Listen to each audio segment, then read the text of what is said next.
They're out there protecting our freedoms, just like the soldiers fighting overseas. They're out there on the street. You can't be bothered to count every single 100. It's kind of messed up that we would ask them to.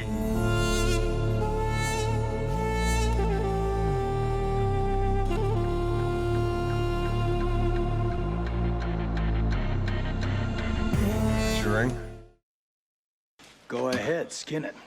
Skin that smoke wagon. Smoke wagon and see what happens.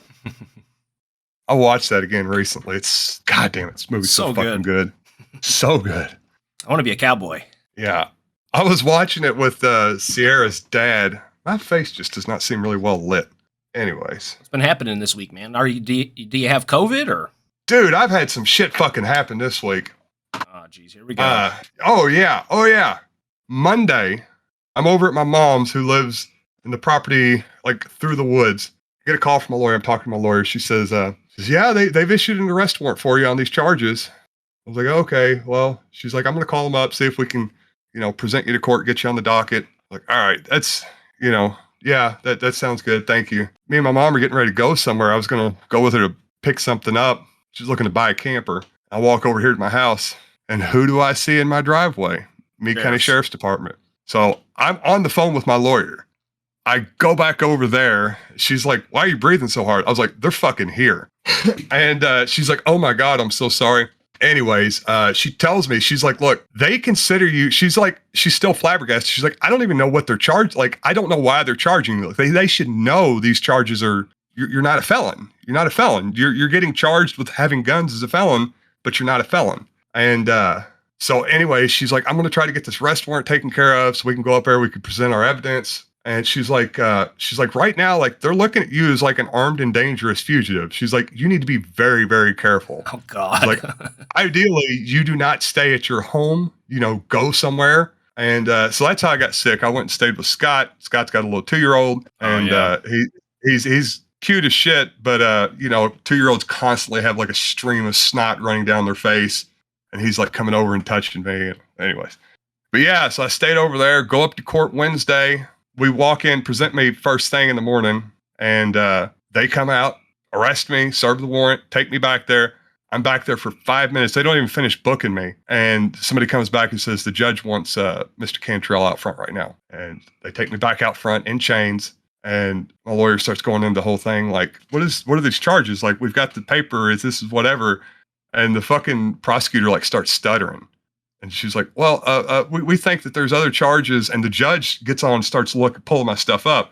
And my lawyer goes, no, there's nothing else. Like, this is the only thing. You all just didn't update your paperwork. And the judge goes, yeah, I don't see anything.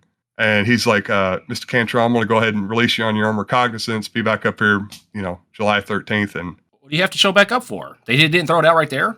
They didn't throw it out right there, no. So I got to go back, I guess, because the prosecutor was saying that there was multiple felonies on the original charge. I was only convicted of one of them. I think that the prosecutor just didn't want to look stupid, so she was like trying to make some shit up. But yeah, my lawyer feels very confident that this is. She's like, you're gonna get your stuff back very soon, and these are all gonna get dropped. This is like the most bullshit of bullshit things. But see, if you didn't have a lawyer, then they would have tried to fuck you. They don't care. If I didn't have a lawyer, I would have been severely fucked. Yeah, it would have been, because it was fucking insane, man. Like, I ain't been in trouble in forever. Well, the cards are all stacked against you. They can execute this horrible episode of just prosecutorial misconduct, like just ineptitude by the sheriff's department, and it doesn't matter. There'll be no repercussions. Nothing punitive will happen to any of the people involved. Yeah. Imagine if you'd got shot or something, in the original raid. Oh yeah, yeah. Because they come back out. So here's a kicker for you. They come out this second time, and some cash come up missing. And that cash is not listed on, they took some more shit, and that cash is not listed on the list of shit that they took. Of course, why would it be? Well, the first time it was. The first time they took $1,700. I've taken money out to pay, I just have a driveway put in. I think I'd already said this. Had money set aside to pay the guy for the gravel. They took the original amount. They wrote it down, listed it. And then I had to pull it out again to pay the guy, and it kind of taking some time to get in touch with them to pay him. They took it, but they didn't fucking write it down this time. It was $2,200 Jesus taken from my home. Dude. Yeah. So needless to say, this is I'm going to pursue this as far as I can, and it looks like I might have something to go on. Actually, this time I might be able to push back a bit, and there's nothing you can do. What can you possibly do to get that to recover that money? There's no way to prove that it ever existed. Well, I could bring a civil case against them for just complete negligence. Sure. It looks like, from what I'm understanding, what they did doesn't fall under the purview of qualified immunity, because this was just, it wasn't a mistake. It looks very intentional. Retribution, yeah. Yeah, it looks just completely intentional. And of course, you don't have any footage because they took your cameras the first time they showed up. That's what's fucked. Yeah. I mean, I've got a little bit of footage of them coming here initially because I saved it. I save everything to the cloud as far as that goes. But yeah, I mean, I seen them here. I'm watching you pigs. Y'all are here. You think I'm gone. I'm watching you all the time. Anyways, we're going to talk about this later, but it's impossible to prove that it is the cash. But man, I'm so nervous about keeping cash. It's crazy. Like, why do you have the cash? It's none of your goddamn business. That's right. Why. It shouldn't matter. Don't fucking worry about it. That's why. But anyways, sorry. Before you called, I was just sitting here reading some wonderful little bit of American literature I found as I perused my giant library. I thought you might be interested in this one. It's The Plot Against the King. Oh, hang on. It's out of focus. Why does this look familiar? Do you notice that pursed lip? Is that Hillary with the crown? This is Hillary Queenton and King Donald. This is Raj Patel, the distinguished discoverer and the wizard in his court. If you look at his crown, it's MKGA, Make the Kingdom Great Again. What the hell? Is this a real thing? Or is this like a joke somebody made? The joke is on me for paying money for this. Right. Yeah, no, it's a real thing. So this guy, Raj Patel, he is Devin Nunes's one of his staffers. And he was, I guess, instrumental in writing the Nunes memo, which was the response to the Steele dossier. Oh, yeah. I thought that this was more recent. This is like rehashing shit from 2017, and it just come out a week ago. Like I said, I'm the idiot for buying it, but yeah, it's something. I read it to my daughter, and we got a big laugh out of it. But yeah, so that's what this guy is. He's just a complete fucking Trump sycophant. It's pretty disgusting. But I want to do a book review of it, but I don't know how that works with like copyright shit. Like I wouldn't be able to like flip through and show certain images. I'm guessing. Probably. I was reading up about it, and apparently my understanding is I can't, but we'll see. It would probably not get pulled off of YouTube, but as far as like you wouldn't be able to advertise and things like that. Oh, okay. But hang on to it. You know, you can we can flip through it 20 years in the future and look back on the days when we still had a functioning democracy. Yeah, how it all began. They're numbered, that's for sure. You know, they banned political parties previously in this country. They banned like the Socialist Party, Socialist Workers Party during the Red Scare. I mean, the Republicans literally orchestrated a coup, and they're about to take over the entire fucking government here very soon. Most likely. Yeah, I was working around here earlier, and I was listening to Vosh. I hadn't listened to him in a while, and he was basically saying the same thing. You know, that I guess all successful coups start off with an unsuccessful coup, and the unsuccessful coup happens. It's probably mostly true. I'm sure it's not all completely true, but yeah, you know, and there's like you figure out how much support you have on the initial one, and then you have all those people that tried it that get bitter because it didn't work, and they you know, kind of resolve themselves to push harder the next time. And well, the first time you just like stretch it out a little bit, you know, put the tip in to make some room. You don't want to just ram it in right away. I mean, crazy. Yeah, you don't want to be a savage. But yeah, so that's I don't know. He'd spent a little bit of time talking about that, and it is interesting to think about if something like that happened. I mean, because there have been conversations about that at higher levels of government, and certainly there are conservatives in high levels of government that regret not having the opportunity to push that to a certain degree, to try. Like when the opportunity presented itself, they didn't seize the moment. Oh, you're saying they regret not trying harder to coup the government? I think like the people. For sure. I imagine that there are. I don't know. I'm saying like people. Mitch McConnell or somebody. Yeah, somebody like that. I mean, it's certainly there's some that aren't. You know, there was a lot of prominent Republicans that come out and denounced it strongly, but there was a lot that seem to agree with it. And if there's going to be a if coup, I'm going to be the head of it. God damn it, not you, Trump. That's what McConnell's saying. right. But yeah, it's a scary thought. Have you seen the headlines on Russia? Tell me about it. Ukraine rejects concessions as Russians attack in east and south. So Zelensky is refusing to negotiate with Russia at this point. He said he's not going to negotiate. He's not going to surrender any territory. Good for him. The United States just signed a $40 billion aid package, military aid package. $40 billion. What does that buy? Like 8 drones, a few Stinger missiles. And it's not like the money's going to Ukraine. The money's going to American companies like fucking Boeing and Lockheed Martin. That's what I was going. Yeah, that's what I was going to say. Like, it's not. We're not giving like $40 billion worth of our surplus material to them. No. We're writing a $40 billion check to Boeing, right, to sell them however much stuff they think they need. I wonder if they're getting. I'm sure that there's a markup there, probably a pretty substantial one. So every time profit margin, baby. Yeah, every time we give them a $40 billion worth of arms, I mean, what is it? 25 billion goes into the investors' pockets, and then Ukraine ends up with 15 billion worth of goods. If that much. We're redistributing wealth from the taxpayers to Lockheed Martin and their board of directors. Yeah, as it should be. As it should be. One step closer to midnight on the Armageddon. What's the thing? The Armageddon clock? Yeah, the doomsday clock. Yeah. What are we at, by the way? I haven't looked at that in years. I wonder where we're at right now. I think last time I looked, it was like 3 minutes to midnight. It's really alarmist. It's like the old terror, the color-coded terror warning scale. Like, it never went below a certain level. Yeah. It was always like elevated. The best we ever got was like 5 minutes till midnight. At Doom's doorstep, it is 100 seconds to midnight. I don't know what that means, but it sounds really scary. You want to talk about Jordan Peterson? Oh, yeah. So you are confronting the dragon of chaos. This is trying to, Jordan. The dumbest tweet.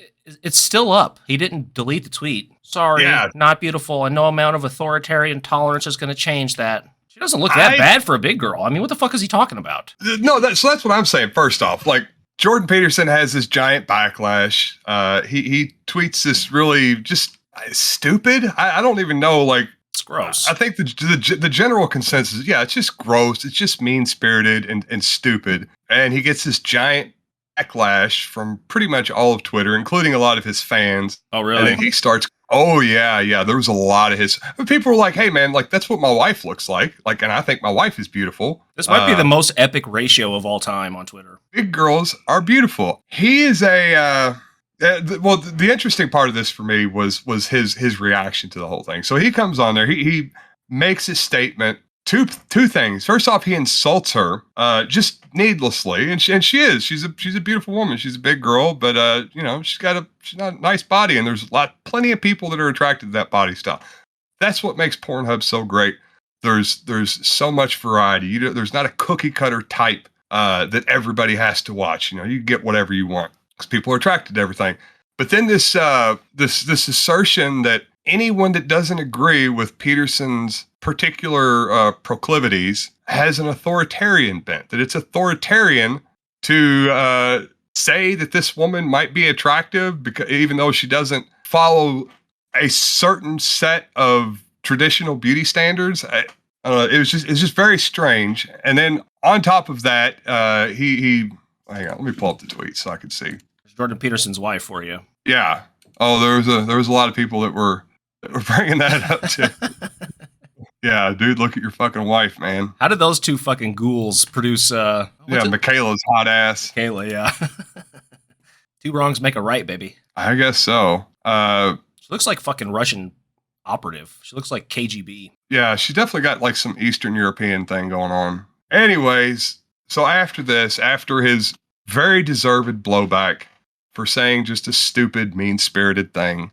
Not stupid, just mean-spirited. Well, I guess the stupid part would be the authoritarian part, but he comes back on and says that he is quitting Twitter for the time being and that he has told his staff to change his password so that he would not be enticed into getting back on Twitter. And I just thought that was really hilarious for somebody that spends so much time talking about, getting your own stuff together and self-control, and that he can't, of his own volition, stay off of Twitter. He has to have his staff go in and change the password to keep his chaos dragon little fingers from getting on his phone and from just saying mean shit to people. It's good.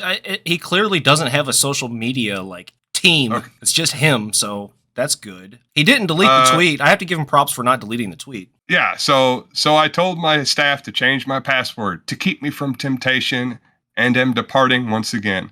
If I have something to say, I'll write an article or make a video. If the issue is not important enough to justify that, then perhaps it would be best to just let it go. So this is May 16th, Jordan Peterson quitting Twitter. He's not going to be on Twitter anymore at all. Well, that's not true. That's not true. Not any. No. This is scrolling up. Now we're only on May 19th, and I've been scrolling this long. So not at all, James. Not at all. Twitter is done. You think he's drinking? Was that a drunk tweet? That could be. That's a good point. You know, he's got the that hole from benzos. Yeah. And listen, buddy, I like the benzos too. I've always been a fan.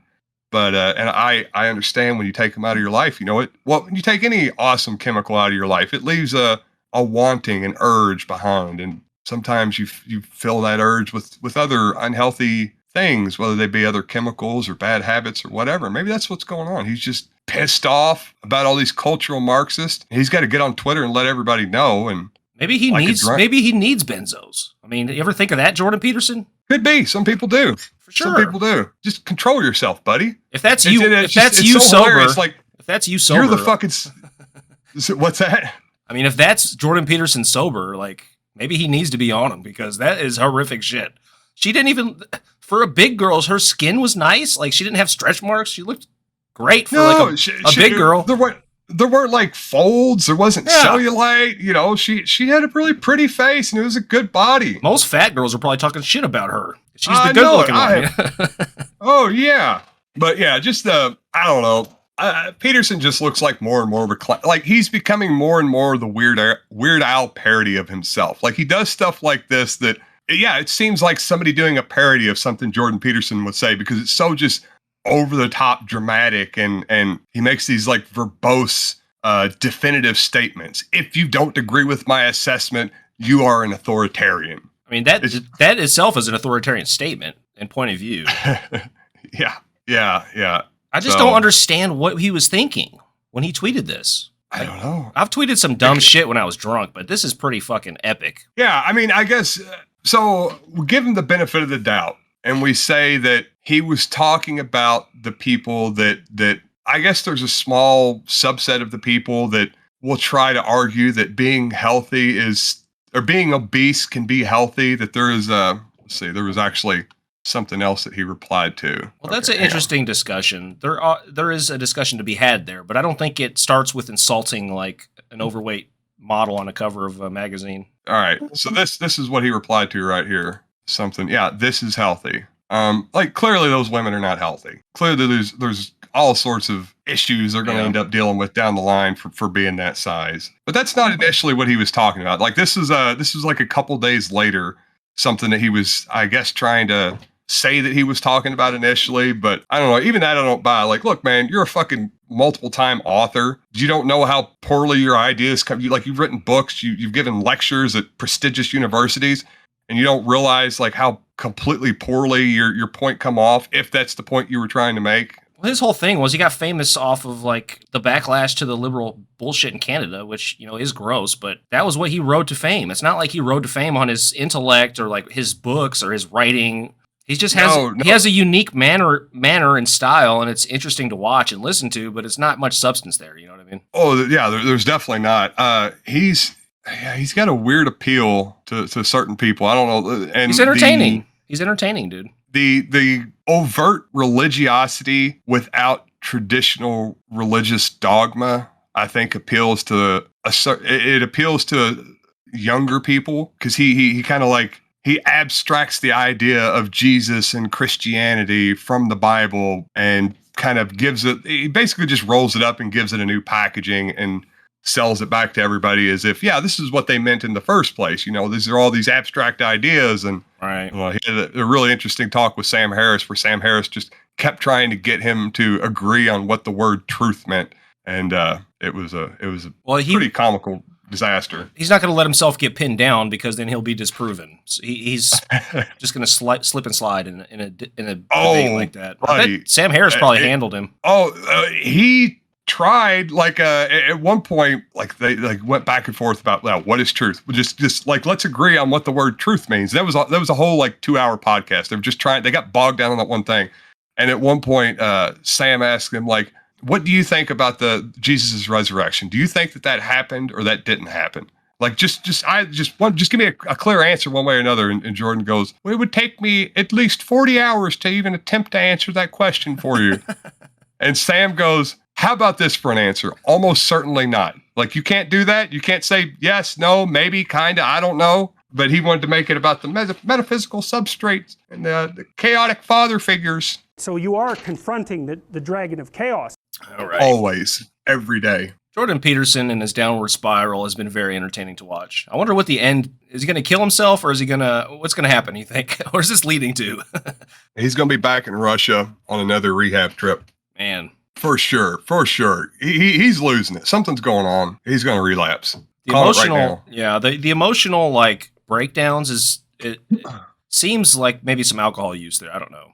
Alcohol, most people don't know, is actually GABAergic. It binds to GABA receptors. So the biggest story of the week, for us at least, was these 2 Vice pieces on the LMPD. Pretty remarkable. They've been really covering the Breonna Taylor thing well for a long time. I know Vice they don't have the best politics all the time, but they do a lot of reporting that nobody else is doing, and they do a really good job sometimes. Yeah. And this is one case where they've really done a better job than almost anybody, I think. Yeah, Vice they've got some questionable pieces every once in a while, but I think by and large they do a fantastic job. And like you said, they touch on stories that should be touched on, but most places either don't care or don't have the resources to do the level of reporting that they're able to. So good on them. Well, they're fairly mainstream, but they typically report from a pro-legalization point of view, which is very rare. You're not going to really see that too often. Yeah, for sure. But yeah, so I don't know. This was actually sent to me in the light of my most recent issues, and it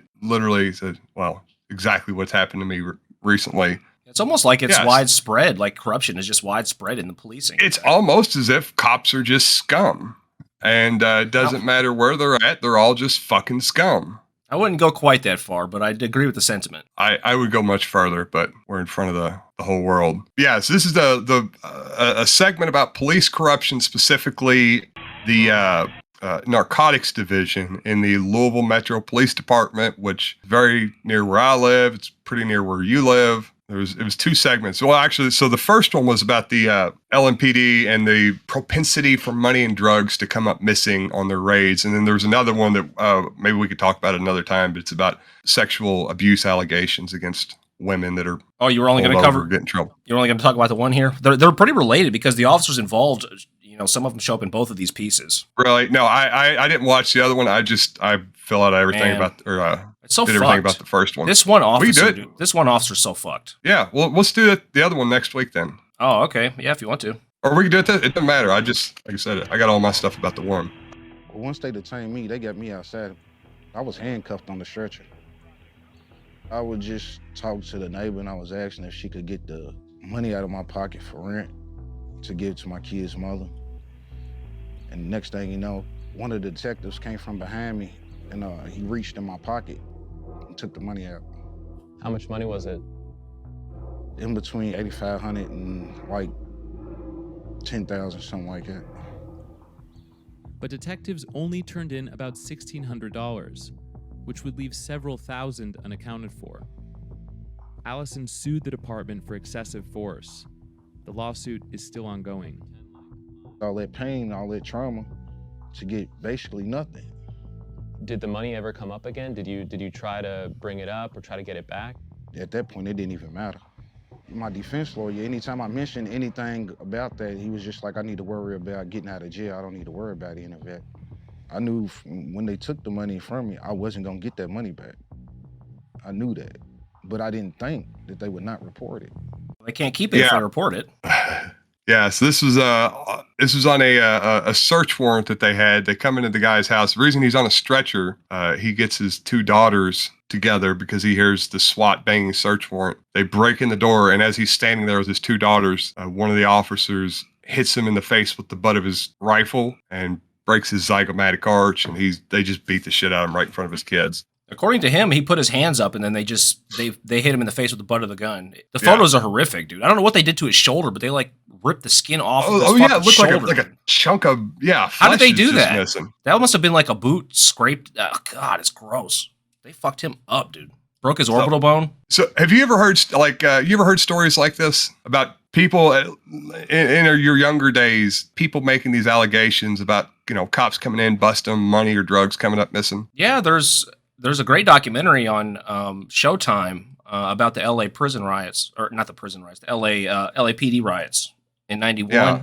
Okay, like personally. Oh no. Okay. I mean, people get roughed up and shit, but I've never seen anybody beat up that badly. No, I'm saying like having stuff stolen, because this is that's what the whole segment's really about. It's about having right. money or drugs stolen. Anyways, so I've heard these kind of stories before. Not too often, but there's a couple of them that really stick out in my head. And when I heard them initially, like the people you would hear them from, they always kind of seemed like they might be a little disreputable. Kind of in retrospect, I don't know if they were or if I kind of attached that label to them because they were saying something that at the time sounded to me really conspiratorial. So I remember hearing some stories like my late teens, early 20s. There was one guy in particular. It was an old guy I knew in school. You probably knew him too. And his dad had gotten busted in this drug bust. Police broke in. He had 5 trash bags of pot. When he got brought to court, the evidence that they showed and what they got charged with was the four trash bags full of pot.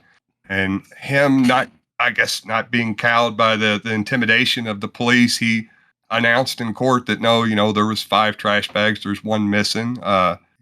Charged me with whatever it was that I actually had. He was, I guess, trying to call out one of the cops in particular that he felt like it took it. But I don't know. I always kind of felt like there's too much oversight. Like that, surely something like that can't happen. Like I'm sure it has happened, but it's not something that happens around here. It's not something that happens very often.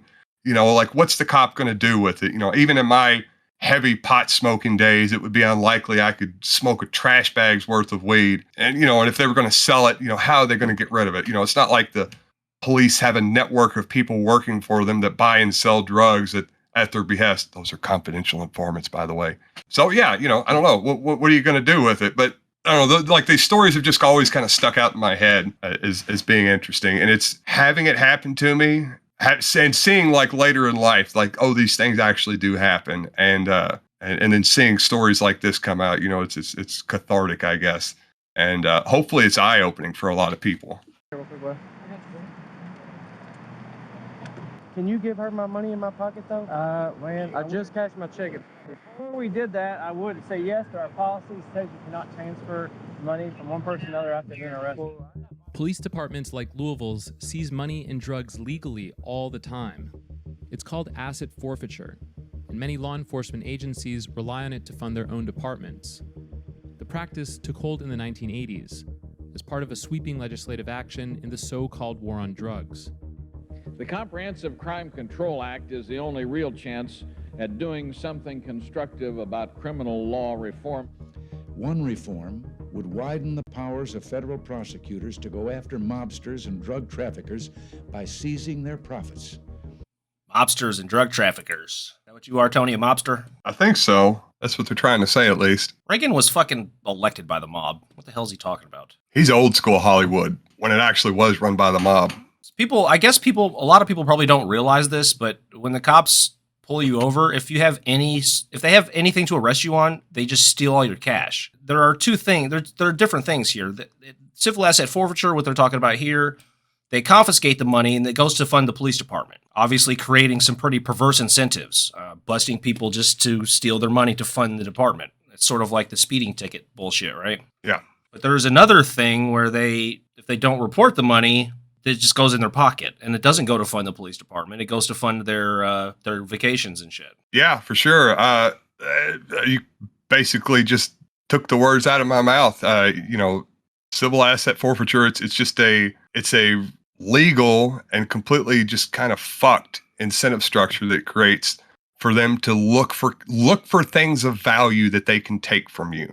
And it could be anything. It could be cash. It could be guns. It could be vehicles. They can take your property. They can take your house. And on the thinnest of pretext too. If you've done something illegal, and the fact of the matter is like lots of people do mildly illegal things. Possess drugs, and it's the onus is left on you after one of these raids to prove that your stuff isn't the result of a criminal enterprise. It was something that you bought legally, and and your stuff's not necessarily even returned after you prove your innocence or otherwise in a criminal court. It's civil asset forfeiture. It's a civil trial that you often have to go through after the fact.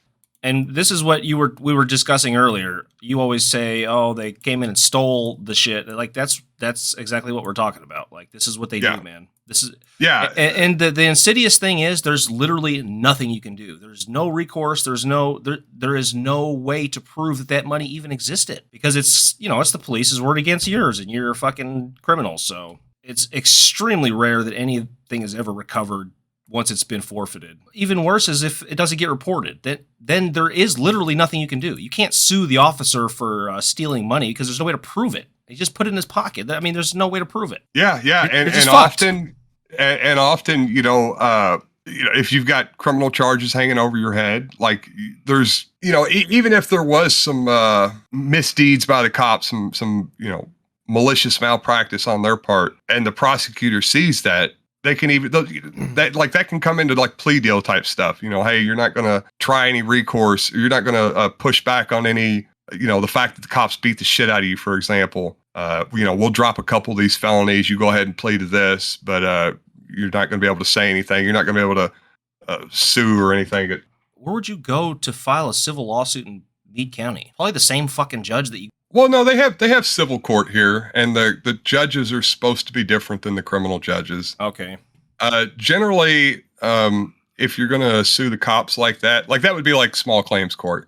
Generally, if you're suing the cops or any governmental establishment like that, you're going to file under a state or federal court. Usually, it looks like, from what I've read, most people will file under a federal court. You want to get yourself as far removed from the institution that you're suing as possible. They're going to find some crack on you either way. In the meantime, while the lawsuit is pending litigation.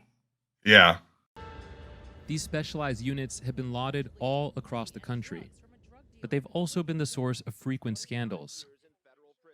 If you look at the history of elite drug control units, they more often than not devolve into some form of mild or serious corruption. Are these specific to certain police departments or regions, or is this something that you see anywhere that these units are employed? This is absolutely widespread. Back. Stop. At LMPD, specialized drug units have been responsible for executing most search warrants on homes. How hard is it in practice to get a search warrant? Theoretically and technically, it should be a tough process. Pragmatically and practically in the field, it's devolved into just a bureaucratic routine. Our review of thousands of LMPD search warrants carried out between 2017 and... Yeah, so I don't know. The main issue I think with with all these problems is the wide latitude of trust that we give these people. So in the state of Kentucky, police are not required to wear body cams. The city of Louisville began implementation of a program to equip all police with body cameras in the early 2010s. Of course, if you actually read the fine print, this isn't all units in all circumstances, and there doesn't seem to be any repercussions for not actually having them on. They don't wear them. They don't wear them. And the drug units in particular just do not wear them. So it's a bit of a bullshit story to say that, Louisville has implemented universal body cams, because they just haven't. But this, coupled with the fact that police are given such a wide latitude to violate an individual's freedom, search warrants can be obtained on an officer's word alone. These affidavits in support of a search warrant can be incredibly vague, and their veracity is often justified after the fact. A typical story would be cops say that they have evidence for drug activity in House X.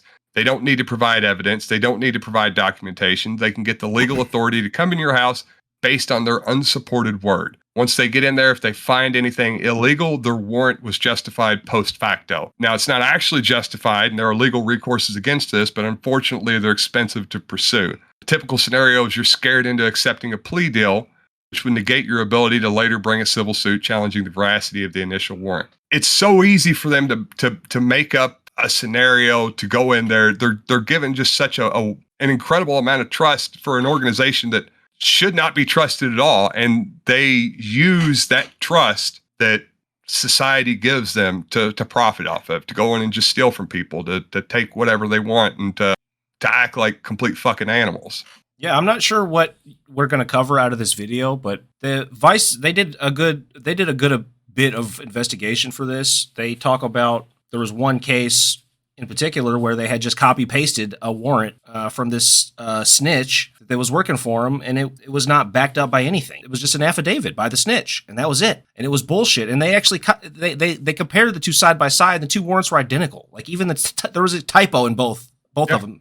It's complete bullshit. And they're interviewing the informant, and he's like, yeah, they're supposed to have like 2 or 3 buys from a location before they can get a search warrant.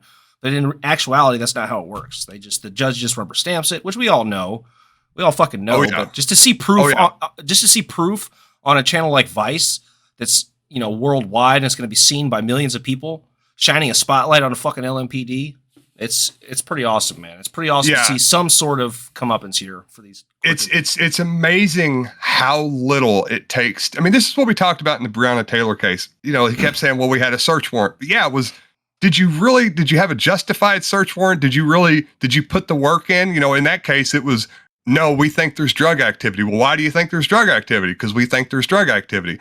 Okay, well, put the fucking work in, prove it, provide some evidence at least, but they don't have to. They can just, we've set this system up to where we just go off the words of these people. And, even a good person, given that amount of trust and ability to potentially enrich themselves, would be tempted. Then when you take into account that cops are the scum of society, it's a recipe for disaster. I've got the affidavits for my search warrants. I don't want to obviously go over them now because it's still going on, but we definitely will, because they're fucking insane.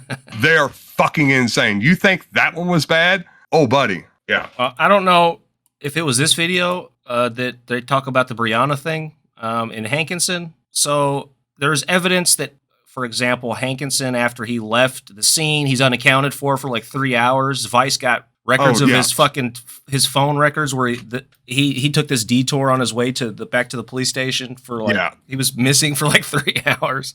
And apparently the boyfriend, Breonna's first boyfriend from jail, the police knew about this during the initial investigation of the officers involved, that her previous boyfriend had said there was like $14,000 that she had under her mattress. And Hankinson's going in and out of the apartment after they fucking killed Breonna Taylor, and then he goes missing for 3 hours. Yeah, drives the opposite way in Louisville, like down towards the south side of Louisville, when he was supposed to be going up to like right downtown. Could very well be that an informant knew that she had that money, and that's why they got that warrant, and that's why they fucking went in there. I don't know. I don't know if they released the affidavits.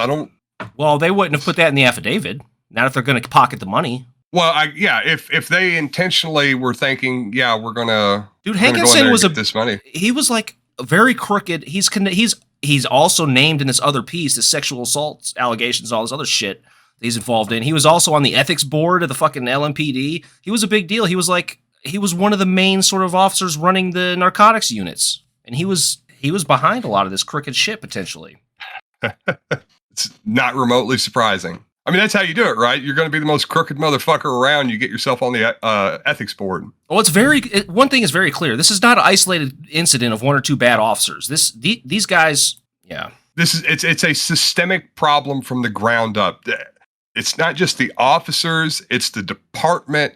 It's the agencies that cooperate with them. Whether it's how they deal with the prosecutor's office, because that's prosecutor's office will get a split in. Well, I mean, this is not civil assets forfeiture. This is theft on the part of the cops. But even with the civil asset forfeiture, the prosecutor's office splits that money with the sheriff's department on Right. what is actually kept.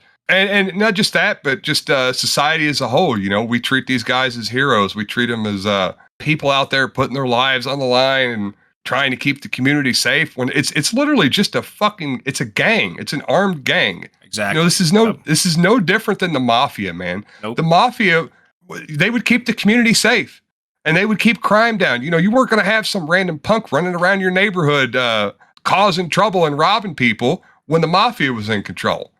They would keep all that shit unlocked, but by God, they were going to do their criminal shit, and you were going to deal with it, and you were going to shake their hand and thank them at the end for what they did to keep their community safe when they were just sucking everything they could out of it. So yeah, I think police are necessary. We need police for certain things. We just do. There's always going to be fucking husbands beating the shit out of their wives. There's always going to be uncles raping their fucking kids. We need some sort of public figures to deal with that shit. But the way we do it now is totally fucked, man. Totally fucked. I agree, because it is an institution. It's a role that has to be filled in society, but we have just done it in the worst way possible, like the most ass backward way. And it's not the big problem for me is that, like I was just talking about, it's that people don't see it for the most part. A lot of people think it's just a couple bad apples. You hear about, you know, the occasional bad thing going on. On the whole, the institution is a force for good. And that's just where I would completely diverge with the pack and say, no, on the whole, the institution is just, it is a cancer that's eating away at the heart of American society. Yeah. And it just needs to be extirpated completely and started over. In poor communities, it's one of the biggest problems, dude. It is one of the biggest problems for places like West Louisville, for sure. And keeping people poor. Of course, that's what the criminal justice system is for. Yeah. It keeps people poor. Incidentally, this is kind of as an aside, my daughter and I just watched Jackass, the original Jackass, over the weekend. Oh, yeah. And they go to Japan in the first one, and Party Boy like pulls his clothes off and starts dancing. And he gets up on this cop and he starts dancing, and the cop's doing like this and then starts blowing a whistle and like gets him to stop. And me and my daughter were laughing. We're like, imagine if that happened here, he would have gotten shot. Yes. He would have got the shit beat out of him. But this Japanese officer, somehow or another, by talking to him and blowing a whistle, got him to stop. Nobody got hurt. Party Boy goes home. The officer goes home. Everything's fine somehow. Everything's fine. But when you have the police oversight body being the police themselves, you know, there's going to be some corruption going on, man. Yeah. We need to lobby. I need to be the head of the police oversight committee. I think that's what needs to happen, like nationally. It could be a third party that the city council appoints. It doesn't have to be. Well, first off, the police are so secretive that a lot of the information doesn't get out. I mean, this is what we were talking about with the civil cases. You can get all these allegations, but, you know, they can use all these bullshit excuses for why they have to keep information secret to keep any third party from really investigating it. Right. They talk about the Internal Affairs Department, LMPD, like you could see the interviews. The interviews, they're like kid gloves with the officers. And then when like these women, we'll talk about it, I guess, next week with the sexual assault allegations. I want to play this real quick. This is from 2020. We could play this real quick and then go back to the other piece for this Yeah, week. sure. I don't know if you've seen this. This is an ex-LMPD officer basically spilling the beans on how shit works in Louisville. One of them, Richard Gibbs, has worked for 6 police departments in his career and says nothing came close to the unchecked misconduct he witnessed within LMPD. He retired from the department in 2015. I don't even feel good like I used to feel about being a police officer. Did you witness police abusing their power on the force? Yes, I have. And the biggest one is use of force, putting your hands on somebody when you don't have to. I've even seen situations where I went to do a narcotic search and the guy's telling me that is not mine. They put that there. Little bag of dope, some crack. Do you believe that person? Yes, I do, because there is situations where that's done. But that's a crazy thing you just said. You just said that you're a former police officer, that is something that's done. Yes, dropping dope. They call it dropping dope. Who's have a name for it? Police officers. Teabagging is when you squat over a person's face and either put your genitals close or on them. And this particular lieutenant did this, and it was a joke. It was a laughing joke throughout the department. And nothing.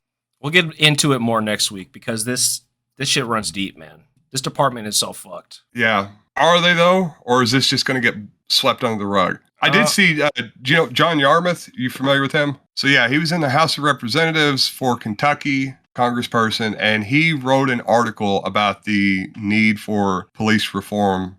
I guess it come out maybe the day after this Vice piece come out. He was talking to, his district included Louisville. Right. Jefferson County. And so I don't know. I mean, the point is there are people with power pretty high up that are specifically calling out the Louisville Metro Police Department. So maybe something gets done. As much as I love unions, police unions are freaking awful, and they are they're staffed by police. They're staffed by police, and they're the biggest impediment to any sort of oversight or, internal investigation. They're the reason that cops don't have to wear body cams because somehow or another we're protecting the cops by keeping secret what they do to people. I don't know. All right, anyways, I know we could bullshit about this all day. Let's move on, though. Elite crime control units. We have to be secret. We're potentially busting high-level drug dealers, but unfortunately what that devolves into are those units thinking that they're infallible, that nobody needs to know what they're up to. And that's a really dangerous place for a police department to get into, particularly when you're talking about a wide amount of discretion for taking somebody's cash. There's no real oversight when officers seize money on scene. Louisville's policy is that officers don't count the money at all. It's put in a bag and handed into the This was so property room, crazy. where it sometimes isn't counted until days later. It makes no sense from a point of view of police accountability. Why did that come about? Who didn't want that money to be counted on scene and have several people video document what was happening? Sources inside the police department told us this policy came about after several instances where the money that made it back to the property room didn't match what was counted on scene. Oops. So that's the problem was, here's the problem. When they were counting the money at the scene, when they arrested the perpetrator, it wasn't matching what got turned into the evidence room. So the solution to that problem is just to not fucking count the money. Oh my God. I had to go back and listen to that a couple times. I was like, surely I missed a word in there. That didn't come across correctly, but yeah, what a problem. I mean, I get it. They're out there protecting our freedoms, just like the soldiers fighting overseas. They're out there on the street. You can't be bothered to count every single 100. It's kind of messed up that we would ask them to keep track of what they take from people. I imagine that most cops, they rightly so would feel offended that, they be required to count the money because, they're out there catching the thieves. They're certainly not the thieves, right? I feel like 90% of these officers are like grown-up Kyle Rittenhouses. Yes, exactly that. Yes, they have an overinflated sense of self-importance. And look, I can relate to that. I certainly have an overinflated sense of self-importance, but they don't put me in charge of anything like that, so it doesn't really come up that often. Thank God. Thank God. Over the course of our reporting, we spoke to roughly 24 people who told us that police seized more money than they turned into the property room. They took my money and said that I can't get it back. It was just a bunch of money saved up in a jug, anywhere from $1,000 to $1,500. They said that they took only $566. No, they didn't. I didn't get to see what it is. I know it was over $500. Here it says on the inventory form that they took U.S. currency, but then it's crossed out and it says currency was returned to owner. Yeah, that's a lie. Were you aware that they didn't list taking any money from you? First time I've heard that. I wasn't aware of that. Does that surprise you? I mean, that surprised me with them. In some of these instances, officers reported less money than was allegedly seized. But in most, no money was reported at all, which is surprising given the broad discretion officers have to take any cash they think might be connected to drugs. Yeah, they're going to take all the cash that's there. And most people have a little bit of cash at least, but they report no cash. It's a little suspicious. I guess that's why they started reporting like basically 1/10 of it. Because the previous guy had 8,500, they reported 1,600. And it seems like that's what they do. They turn in about 10% of it, it seems like. They talk about one specific case where they got away with like 500 grand, dude. Yeah, no, that's the crazy one. I mean, and what are you going to do? You want to obviously and I certainly expect that in at least a number of these cases, these guys talking, certainly the ones that didn't know exactly how much was there, they're like, I don't know, it's somewhere between 10 and 15,000 that I had.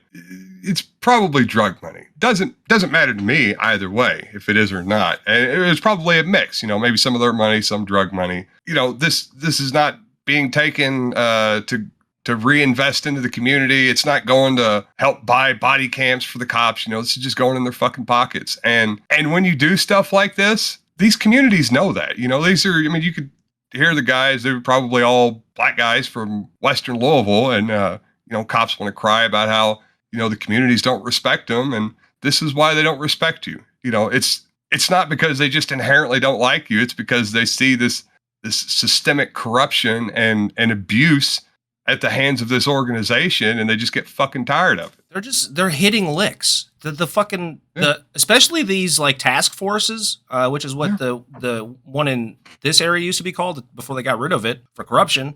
But this Viper unit, it's a drug task force. That's what they do. They hit fucking licks. They try to find where the dealers are that have cash, make sure there's cash there, and then they show up with guns and fucking kick the door in, and they rob them. Yeah. They've got their little network of snitches, and these people will catch on if person X has got some, this guy's moving some serious drugs, or he's getting ready to get a new shipment in, so he's going to have some cash there. Okay, now it's time to go arrest him.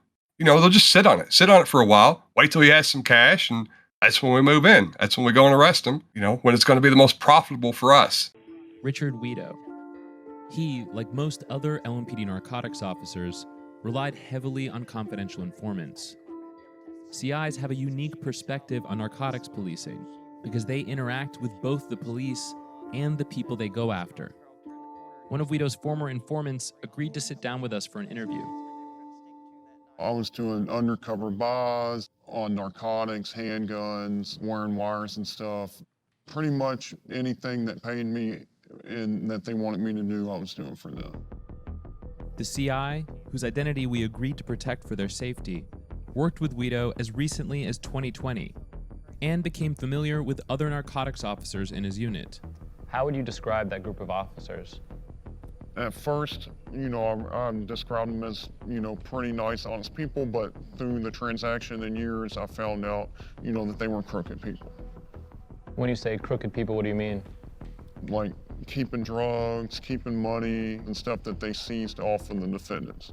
They would tell me when they go and do these busts that, like, let's just say 4 of them going to do it, everybody gets money split equally. The most that I've ever seen them get was $500,000. Did Weedo ever tell you that he had kept money? Yes, he said when they hit this house one time, that's how I knew about the $500,000, that they split most of the money amongst themselves. So they only reported some of the $500,000? I don't know if any of it got reported. And these guys are taking a lot of money off the streets, and they don't have to count it, and people are saying it's not getting turned in, so where's it going? LMPD declined to comment, and they said they're doing their own investigation. Well, the feds were guys. We're investigating the Breonna Taylor thing. I don't think did anything come of that? The Department of Justice was investigating him. I guess it's still ongoing. Yeah, because here's a WLKY talking about the Vice piece, and the DOJ probe still going on, I guess. Yeah, because some of these officers are featured in both pieces. Like Hankinson. He is a real fucking piece of work, dude. Let me just remind people who Hankinson was. He was the one who fired 10 shots through the front windows of Breonna Taylor's apartment in the direction of the other officers who were firing, because he thought that's where the perpetrators were shooting from, but that was just the other officers. So he was shooting towards them, shoots into the fucking ceiling where the 2-year-old's at, into the neighbor's apartment, and all kinds of, just blindly shooting into the windows, which is why he was fired. Best and brightest. So Hankinson got charged with wanton endangerment or something like that, I think. His was so egregious, dude. Like, he wasn't even shooting through the doorway. He went around to the front of the apartment, shooting through 2 separate windows he shot through. Yeah, and it comes to light in these big cases like the Breonna Taylor thing, just because it Wait a second. was so egregious and it got such national news. But these things happen daily, and that's the whole point.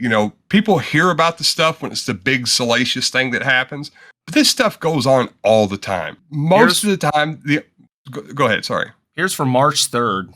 Former Louisville Police Detective Brent Hankinson, the only officer charged in the controversial raid that killed Breonna Taylor, was found not guilty on 3 counts of wanton endangerment by Jefferson County jury Thursday. There you go. Officer acquitted. Yeah. But and generally the only people that are affected by these things are people that are poor and have some criminality behind, whether they're drug users or they were selling drugs or whatever. And so their word doesn't carry any weight for most people. And, the cops know that. And they use that fact to be able to profit off these poor communities and to enrich themselves. I would love for some federal officers who are probably just as corrupt, but just for the sake of making me happy, just to break into their house and steal all the cash that they've been stealing from everybody. I would be curious as to how much cash you'd find in Hankinson's house or Whedon's house. Whedon was his name, right? The other cop. Which one? I think there was one that they were talking about in the Vice article. Whedon, he's big, definitely big blonde dude that's definitely been juicing. Guido. Oh yeah, okay, yeah. He was the head of that unit, I think. Yeah, he was a narcotics detective. But I believe that was his unit. And let them go through it. Hey, maybe one of their parents just died and they'd somehow inherited a bunch of cash and they had it setting aside. Nope, we're going to take it, and then most of it's going to come up missing, and you might be able to argue that some of it was yours, but it's going to cost you thousands of dollars and years of time to try to get back a small portion of the cash that was stolen from you. Breonna Taylor's not getting shit back. She's fucking dead, dude. Yeah. These crooked motherfuckers, dude. And it's not just money. They steal drugs, too. Oh, yeah. There was one gentleman they interviewed he was a Grim Reaper who had a bunch of cocaine. They got a bunch of meth and coke off of him and cash, and they underreported the coke and they underreported the cash, unsurprisingly. Yeah. I mean, it's as good as money, maybe even better. I'm trying to put myself in their shoes. Like, who would I rob? If I was a police officer, I could rob anybody I wanted to. I mean, if I bust a fucking pedophile, fucking his nephew or something, I wouldn't feel too bad about like pocketing some cash. Yeah, but they don't have any cash. That's the problem. That's the problem, right? And there's not that many of them compared to like drug users, crackheads and shit. Well, they're not going to the East End to bust people. They're going to the West End. Yeah, I know. It's crazy, huh? They can't afford lawyers on that side of town. You didn't hear anybody that talked like they lived in Oldham County, on the phone with, oh yeah, see, I had $20,000 in my armoire and it was stolen by the police officers when they come in, My flat on Outer Loop just got raided. But yeah, like I said, just it's old school mafia tactics. Keep the neighborhood safe and profit off of it yourself. You want the only crime going on in that neighborhood is to be your crime. I guess you have to have a little bit of crime going on so that people have money for you to steal. But I hope more people are catching on to this and getting over the kind of bootlicker attitude that so many people seem to have when it comes to police, where they just want to fillet them and idealize them. Yeah, what is that anyway? What is that about? They just think they're better than the criminals? I don't know. It's hard for me to imagine any kids that haven't at least smoked pot, man. It's really hard for me to imagine. Like even the jocks, everybody, like certainly everyone is. There's certain people just have a proclivity for subservience, I think. And you can put an authority figure in front of them and they're not going to question why this person's an authority or do they deserve to have this authority. They just want to be subservient. They just want to bow their head. I don't know. It's a weird thing. I've never got it, but you certainly see it. You know those people that just love the cops, love the whole idea of cops. Those are people who are the problem. They're the problem just as much as the cops. It's that attitude that lets this thing perpetuate. Power worship. Okay. I just wanted to throw this in here at the end. It is very important whenever you're having a police encounter to know your rights. Don't ever talk to the cops. Try to videotape them. In the state of Kentucky, it is legal to videotape the cops.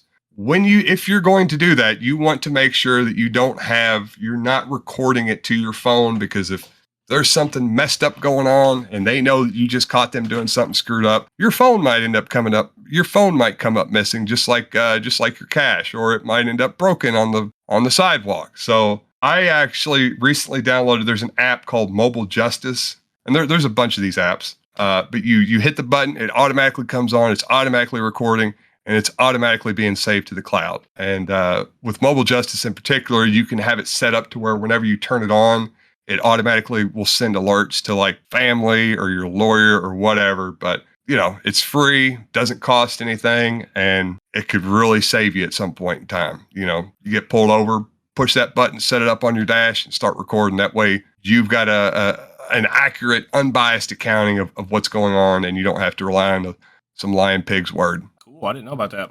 Yeah, there's a bunch of them. Yeah, it automatically will save to a cloud, and it'll send out alerts if you want it to. So it's good to have. Keep your cash in Dogecoin. Do not keep cash under your mattress, even if you're dealing with Exactly. Especially if you're black. Bad idea. Oh, this was a recent piece I did want to talk about this week. The illustrious son of Donald Trump Jr., in the news again. Oh, what did he do this time? Underage prostitutes? Partying with Hunter Biden? I don't think he's a party guy. He doesn't strike me as like somebody who has fun doing normal stuff. Oh. Apparently, these rich guys, they go out to these reservations and go on these hunts, and it's all a scam. Like this company in particular, he's facing. This Utah guide is facing felony charges for this hunt he took Don Jr. on. He was bear baiting. Wade Lemon facing charges for bear baiting for Don Jr. Hang on. You mean that rich people live in a contrived fantasy world that it kind of makes them completely removed from reality? Like they don't understand how difficult things actually are because they pay people to make things so much easier for them? He just thinks he's a badass, So this is the Salt Lake Tribune released this article today or yesterday, I'm not sure. Davis County Attorney Troy Rawlings said the hunter in the case was actually a victim and now a possible witness in a fraudulent scheme to lead the hunter to believe it was actually a legitimate Wild West hunting situation. The charges against Lemon from the Trump Jr. hunt were filed just before the 4-year statute of limitations expired. The DNR, this is the wildlife organization in Utah, initially investigated allegations of illegal bear baiting on the hunt in 2018 and closed the case later that year. On September 3rd, 2020, the Utah Investigative Journalism Project requested files on closed investigations against Wade Lemon hunting. The DNR provided files on cases dating back to 2009, except for the case on the 2018 Trump Jr. hunt. DNR had decided to reopen that case and denied the records request, stating the release would interfere with the now, quote, open investigation. The DNR turned the case over to the Utah Attorney General's office. Attorney General Reyes has close ties to Trump, having campaigned for him and flying to Nevada to investigate the election results. The Attorney General's office reinvestigated the case for months, then handed it off to Davis County Attorney's office to screen for filing of charges. Documents show investigations into Lemon's organization for the past decade, allegations of cruel and illegal big game hunting practices. There's a lot of details about this in the piece. Again, this is from the Salt Lake Tribune. This hunting organization also was friends with the Utah Department of Natural Resources, the wildlife, the rangers basically out there. They were friends. They would go on hunts with this company. There's a guy out here with all these allegations who was reporting on all this shit. They had all this information years ago. This guy went out and was watching. He was hiding, saw the bear baits where they were baiting the fucking bears. And he also witnessed a bunch of other shit going on. Like they drove a truck out there with dogs. They took the dogs and they were treeing a bear, which he witnessed. Then they built a fire under the tree to keep the bear from leaving. He couldn't leave because they built a fire under the tree where the bear was up in. Then they went and got the rich guy, brought him out to shoot the fucking bear up in the tree. And they did the exact same thing. They did the exact same thing for, there was another animal. I don't remember what it was exactly. But with Don Jr., the bear was baited. And he also shot, was it a cougar? I believe it was a cougar. Okay, so... can you hunt cougar? Why would you hunt a cougar? If you got enough money, you can hunt anything. I guess so, man. Yeah, bear baiting's a weird one. I ran across a bear bait one time. I was visiting a friend that lived out by the Pisgah National Forest in North Carolina, and we went over to his neighbor's place. We're hanging out there, walking through the woods. It was like mid-April, so I was like, hey, you mind if I go out mushroom hunting? And I was out there walking around, and I see this big pile of like bread stuff. It was like right by this tree, and then there was a 2-liter that was like, attached to the tree. It was a 2-liter of Pepsi attached to the tree, like 6 foot up, and it had a little pinhole poked in the cap. So there's like little drips of Pepsi were coming out and hitting the side of the tree and coming down and making this like big slick sugar area. Right. And I go back and I was like, hey, what was all that food out there? And they're like, oh yeah, like we're baiting for bears. Basically what they'll do is they'll go to like convenience stores and stuff or restaurants, and any like bread or donuts that are expired, they're a couple days old, they can't sell them, and they'll just throw them away, or they'll give them to these guys and they go out there and throw them out, and it'll attract the bears then. That was on private property, and that was in North Carolina, so it's legal there. I didn't know that. I didn't really know anything about bear baiting up until that point, but yeah, in Utah it is illegal. I don't know if they make a distinction between public land and private land. It's illegal on public land everywhere, especially federal public land. It's going to be illegal as fuck. Okay, maybe that's what it was. The guy's house I was at, it was on his private property. Yeah, well, they'll come to get your trash too. It's not, what? Why though? So there are reasons that there's the obvious reason that you want to get a bear and you don't want to put in the hard work to look for it. Some of the reasons like wouldn't apply to somebody like Don Jr. Like, so for example, if you were somebody that hunted for the meat, actually, nobody does that. You can't eat fucking bear people meat. do. Apparently, black bear is delicious. I've never had it. I'd like to try it at some point in time, but that's not what Steve Vernella said. He might have been talking about brown bears. Black bears are supposed to be really good. Now, I don't know. Out west, he was probably hunting brown bear out there, but like what we have here is supposed to be pretty tasty. Yeah, so you get, like, from a conservation perspective, if that's what you're worried about, hey, I want to hunt a bear for the meat, and I want to do it in the most ethical, conservation-minded way possible, you would want to bear bait, because you're going to bring in multiple bears. You're going to be able to pick the type of bear that's best for a conservation setting. So ideally, you want to get an older male. Also, my understanding is bears can be somewhat difficult to sex when they're just walking on all fours, but when they stand up, it makes it a lot more obvious whether it's a male or a female. And for conservation purposes, you don't want to be shooting females. You have one male get all sorts of females pregnant, but doesn't work the opposite way. Well, you're talking about conservation, but I don't think there's not. It depends on the hunter. There's a lot of hunters. The people that I have talked to that hunt, of course, I don't talk to people like Donald Trump Jr. The people that I talk to, I think they are conservation minded. There's one guy that is a notable exception that I know that does not care, but most of the people I know, like, they prefer to go after. They want to keep the populations high because it's more of like a tradition thing, and they want that to be available for their kids. And it's not something you can make money off of. That's what I don't understand. They're not like pheasant or fucking deer. They're not running around everywhere, aren't they? Like, they're not enough of them to hunt, really. It just depends on what the area is. There's some areas where they would be considered really overpopulated, and there's some areas where they're like Kentucky. I don't think there's hardly any left in Kentucky, so they would be considered like endangered here. But if you go to places like New Jersey, I think like they're just ridiculously overpopulated. And a lot of that comes down to the hunting laws too. The people feel like it's unethical to kill bear, then you don't really have a bear hunting season, and then the bear population goes up, and then you have all sorts of encounters with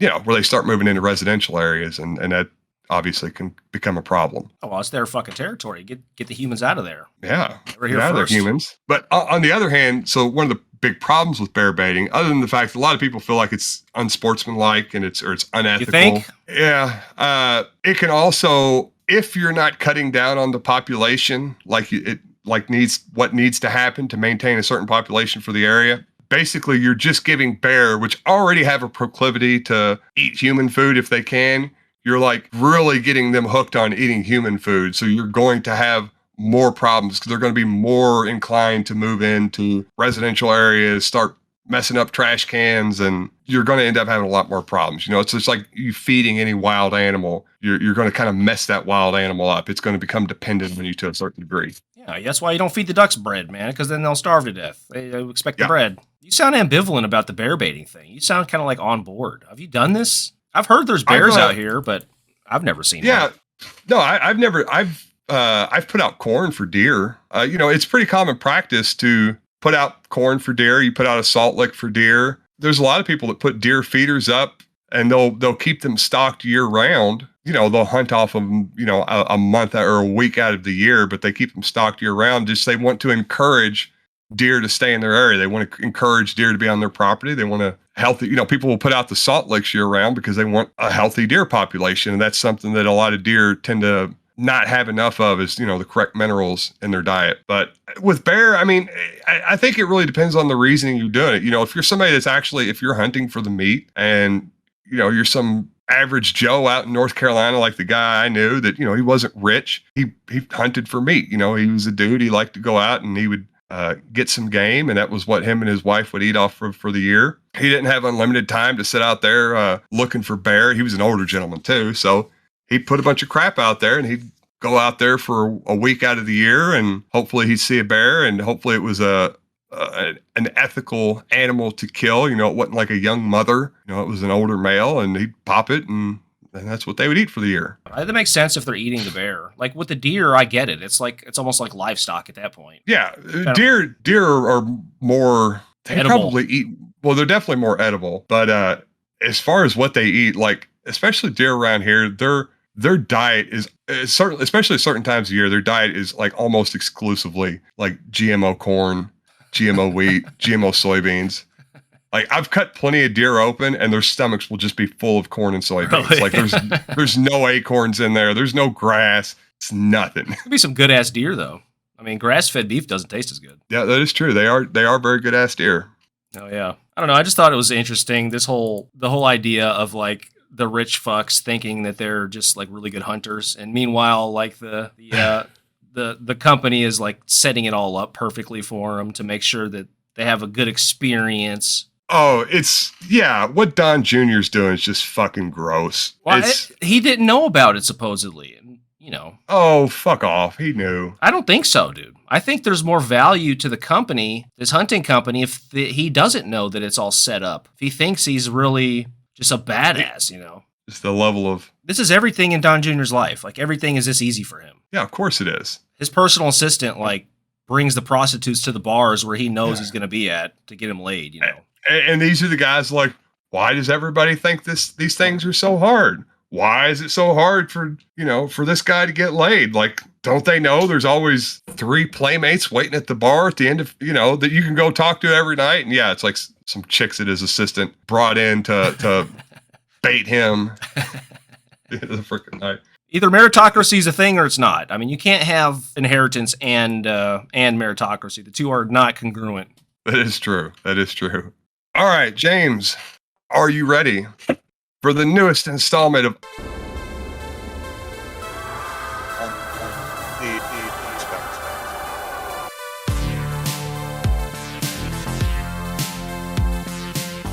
On the Spectrum Nashville edition? So we are going to be covering, this is all just a plot for me to get you to listen to country music. I've been bringing up Woody Guthrie, Pete Seeger, and now we're going into some other Nashville guys. But all right, so I'm going to give you a little bit of information about these.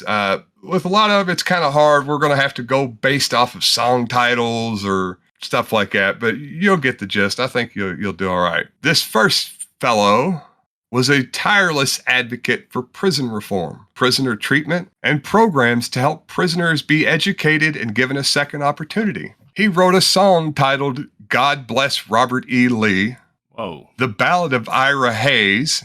Now, I'm assuming you know who Robert E. Lee was. I'll give you some context on Ira Hayes. Hayes was a Native American man that is famously featured as one of the men raising the flag on Iwo Jima. He also wrote a song called White Girl. This guy was probably just a fan of interracial porn. And Don't Take Your Guns to Town, probably because he was worried that Chuck Schumer would take them. Disgusting. He wrote songs about picking cotton and an upbeat tune about a black man running from a chain gang. Was invited to the White House to play for Nixon. Nixon, before the show, said it was going to be one of the highlights of his presidency. So, James, where is this guy on the spectrum? Oh, goodness. I thought I knew who this was, but I guess I don't. I guess the original song, oh, gosh. Playing for Nixon. You might play for Nixon. This has to be an old school Republican, one of those bring back slavery Republicans. Now, many of these things that I've Some of these are deceitful and some of them are not. I understand that, but it Okay. doesn't really tell me a whole lot. Yeah. All right. So you're thinking old school Republican, an old super conservative, didn't have any black friends. Is that what you're thinking? Socially liberal for the time, but, definitely not convinced that all people are created equal under God. Let's put it that way. Okay. All right. So we're talking about the man in black himself, Johnny Cash. Oh, interesting. Okay. The Ballad of Robert E. Lee recounts a tale that Confederate President Jefferson Davis did not want to surrender and was furious when he heard that Lee surrendered the last real army the Confederacy had at the war in that point. Right. Lee purportedly did so to avoid continuing the terrible attrition numbers on both sides. The song was written to thank a man that put his pride aside to end a bloody conflict. Of course, Cash wrote a lot about prisoners, prison reform, was very vocal about that through his whole life. He also wrote a lot of several songs lamenting the poor treatment of black and Native Americans. He would regularly bring on black performers to his television show in the 70s against the wishes of his producers. He once played for Richard Nixon at the White House. Nixon had requested some songs like Okie from Muskogee, which is a song about not using drugs, and Welfare Cadillac, which you could probably guess. Those were not Johnny Cash's songs, by the way. Oh, really? These were what Nixon requested. At the last minute, Cash said he didn't want to play those songs because they weren't his, and Cash instead played What is Truth, a song about young people disillusioned with the Vietnam War. Nixon before was very excited. Thanks. Nixon after the show, not so excited. So, outside of his activism regarding certain issues, racial equality towards Black, Latino, and Native Americans, and into U.S. wars, Johnny was pretty spare on his involvement with politics. His politics came from a different era. He was a deeply religious man in the best sort of way. His empathy seemed to be his politics, and he was unshakable in that conviction. Okay. Yeah, Johnny Cash, man. Awesome. For a mainstream musician for that time period, he was definitely the most progressive. For sure. I can think of. There's yes, I would say is mainstream. Yes, definitely mainstream. He did shows at prisons. Nobody else did that. Nobody that big did shows at prisons, dude. No, not at all. It'd be unthinkable. And he would sing about freeing the fucking prisoners. Yeah, freeing them. And he'd sing songs about doing coke and drinking whiskey and shooting people. Yeah. Took a shot of cocaine and I shot my woman down. Johnny. All right. Oh, Johnny. All right. Next one. This singer, with deep ties to Kentucky and an illegal smile, came to prominence in the early 70s as a soldier on his way to Montreal, playing songs in cafes in Chicago for change and hanging out with the likes of Bill Murray, a songwriter that has been held to the same esteem as Bob Dylan. He wrote a number of songs where he expressed his political leanings. So I'm going to list some, and you could tell me what they're about. So I'll tell you what I think they're about. Caravan of Fools, probably about the online Twitter wokesters. Some Humans Ain't Human, probably about the Democratic Party. Christmas in Prison, Spanish Pipe Dream, Your Flag Decal Won't Get You Into Heaven Anymore. He raised money for an organization that some have claimed is a racist front bent on genocide. Where is this person on the spectrum? Well, let's see. I think everything pretty much lines up with a lefty here. This seems like probably a communist sympathizer. I think the last one was probably Black Panthers. I don't know who else it could be. But it's a mainstream sort of big musician, which leads me to believe it's probably in the 60s era, right around. Well, not all of these people are mainstream. I would say this person is the second least mainstream. Oh, really? Okay. Of the musicians on my list. You would not have, it's very doubtful that you've heard of this person. Okay. I'm going to stick with my initial guess, though. I think this is probably a left-wing communist figure, communist sympathizer. Yeah, I don't know what else it could be. Nobody else is going to openly support white supremacists, so I'm assuming they're probably supporting the Black Panthers. Okay. So this is John Prine. He is one of my favorite artists of all time. I think it's fair to say that Prine was a lefty. He wrote songs about his own experiences growing up poor, was vehemently anti-war during both the Vietnam and Iraq eras, with a pronounced sympathy for the soldiers going to fight. He was an incredibly empathetic individual with a religious bent. I would put him pretty on line with Johnny Cash's politics. I think that would be, if you know where Johnny Cash stands, then you probably know where John Prine stands. Apolitical, but a normal human with reasoning skills. I would say he's probably more overtly political than Johnny Cash. Your flag decal won't get you into heaven anymore.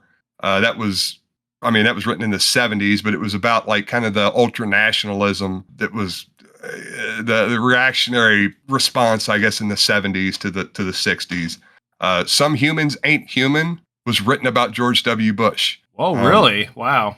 Yeah. He was very, very anti-Bush. He did not like that guy at all. Who could not like George Bush? I mean, come on. He wrote songs lamenting the roles of women, the poor, and Mexicans into society. And he raised money for the ACLU, which some have called a racist organization bent on genocide. Who said that? Bent on genocide? You've not heard that? No. It's genocide against black people. That's what the abortions, that's what Planned Parenthood. Oh, the black genocide thing. Oh, black genocide, Planned Parenthood. I've heard that one before from people I'm close with. Yeah. Yeah. So, and like I say, he was a bit more political than Johnny Cash, but kind of in the same vein. He was kind of just seemed to be really empathetic and kind person. That he also had the religious bent, but we can forgive that. All right.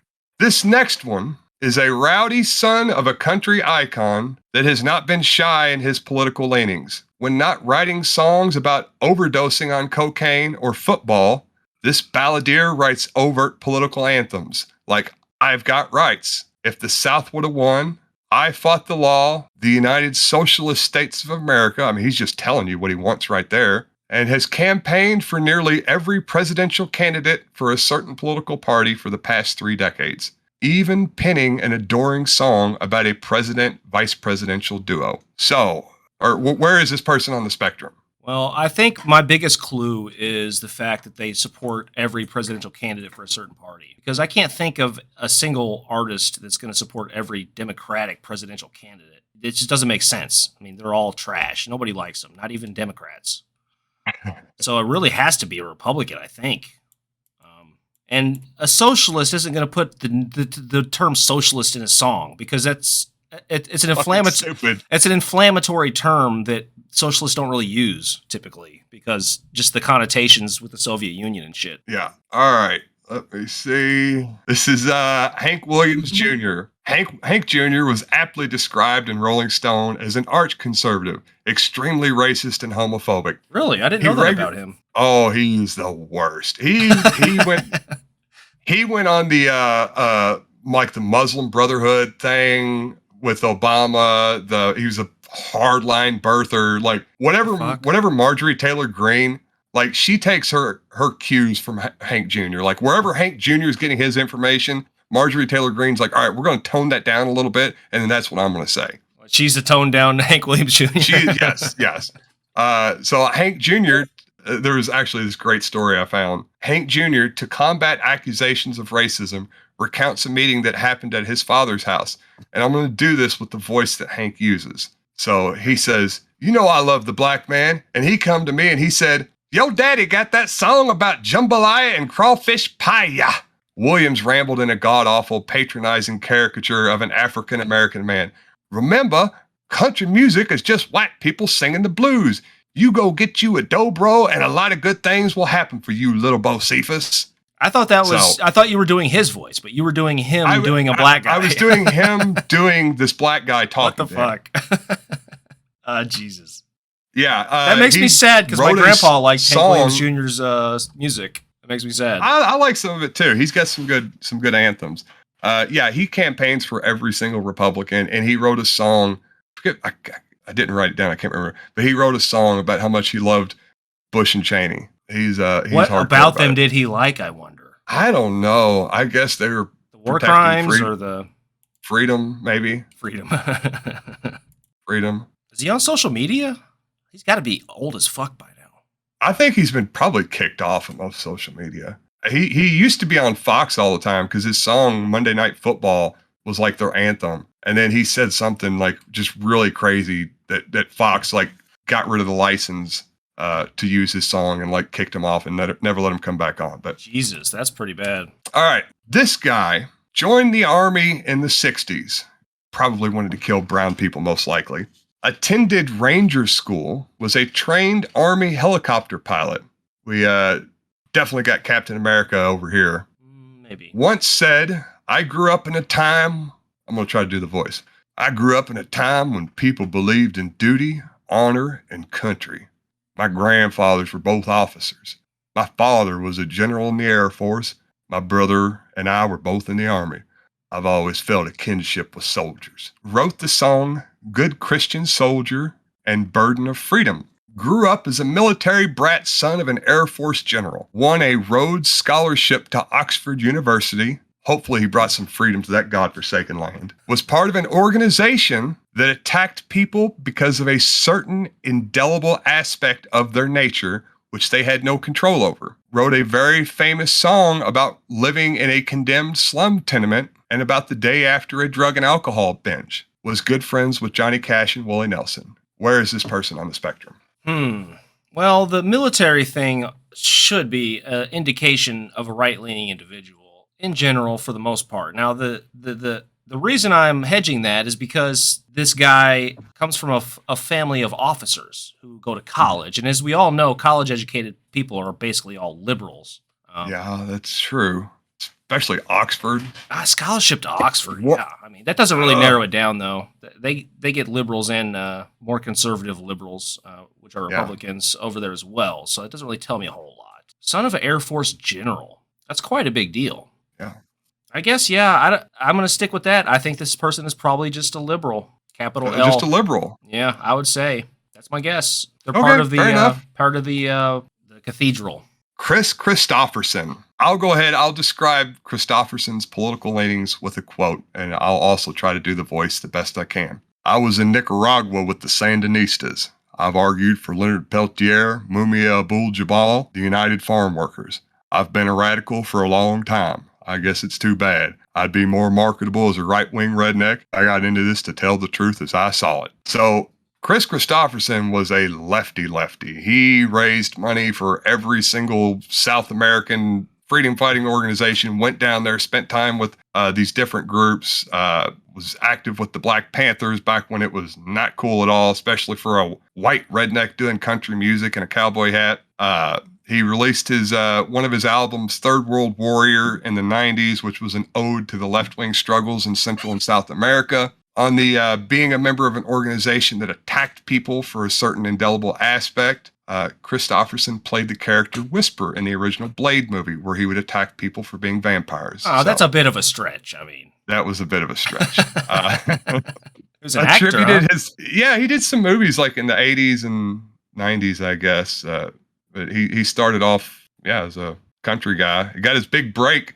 The song Sunday Morning Coming Down, he wrote that. And he got his break because he was able to sell that song to Johnny Cash, and Johnny Cash did it, and that's kind of where he got started. He attributed his left-wing politics to an incident that happened as a child. His hometown threw a welcome home parade for Mexican-American World War II vet, and he was appalled to see that he and his mother were the only white people in attendance, and that he kind of credits that as being his political awakening as a child, that, maybe things weren't all right. All right. Interesting guy. We're going to try to run through these.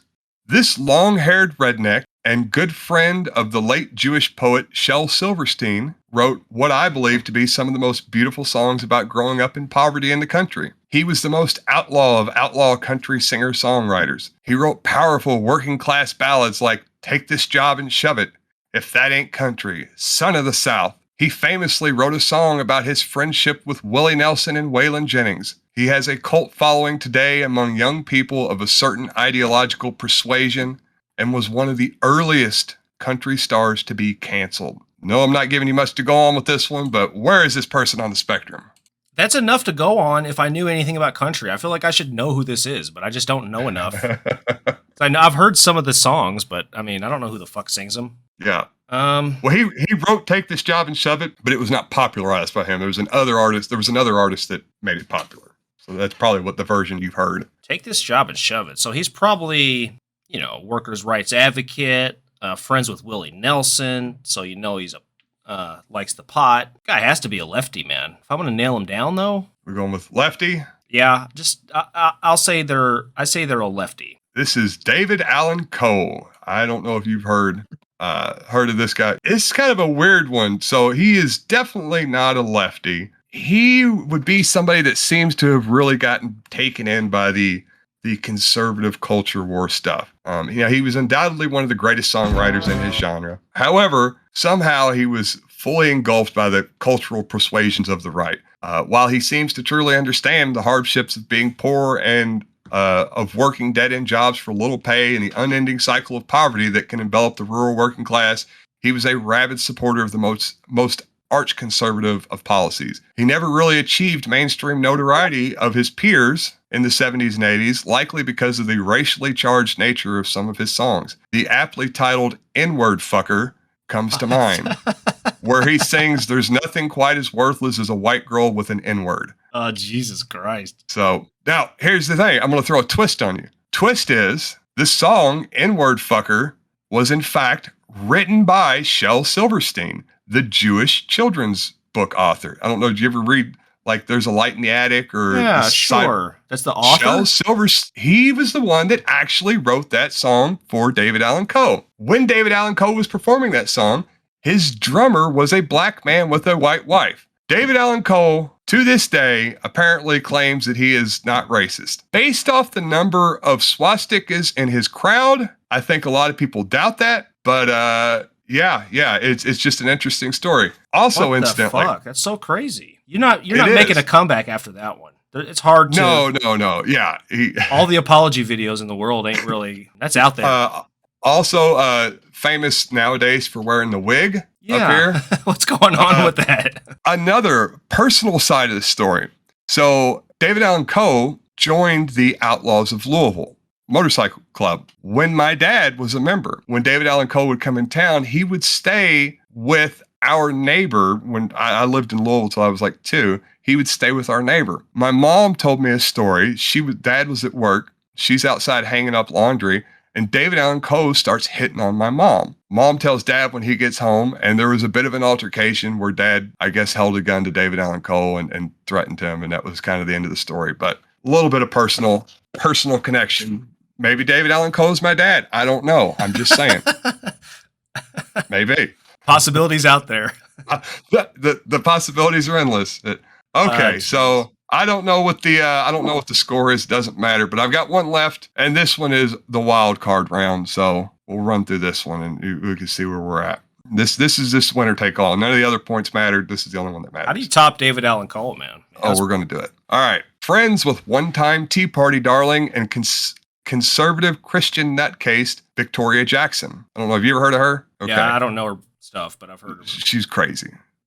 Made some problematic music videos in the 80s with what would be described today as cartoonish depictions of black people and black culture. Well, haven't we all? Had a very public dispute with a famous rapper in the 90s. Is quite possibly the last main champion of a distinctly old school German cultural heritage. Has songs where he pridefully announces his whiteness, is a strict vegetarian. We know where this is going. You know who else was a vegetarian?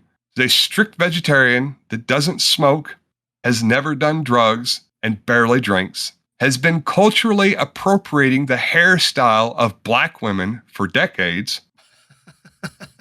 So, where is this person on the spectrum? I don't fucking know, man. I don't know either. I'm thinking obviously a libertarian, but the dreads just throws a monkey wrench in, or the braids throws a monkey wrench in the whole situation. I don't fucking know, man. Okay. Libertarian. Oh, geez. Weird Al. If you ever get the chance to watch the old 80s videos, he had a little bit of questionable dialogue from black people. Whatever. I think that's just kind of more of the times.